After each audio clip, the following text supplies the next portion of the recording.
এই 4টি পয়েন্ট এখন থেকে জীবন থেকে পরিপূর্ণরূপে বাদ দিতে হবে যদি ফিউচারে সফলতা চান।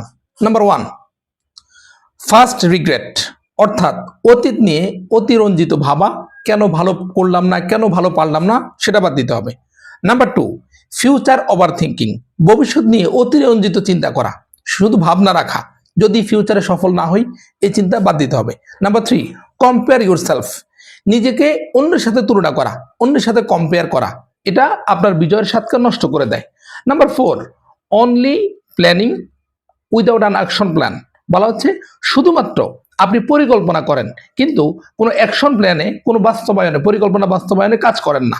এই পয়েন্টটা জীবন থেকে বাদ দিতে হবে। যদি এই 4টা পয়েন্ট লাইফ থেকে, এই মুহূর্ত থেকে বাদ দিতে পারেন, আপনার ফিউচার হবে সাফল্যমণ্ডিত এবং 100% ভবিষ্যতে সফল হবেন।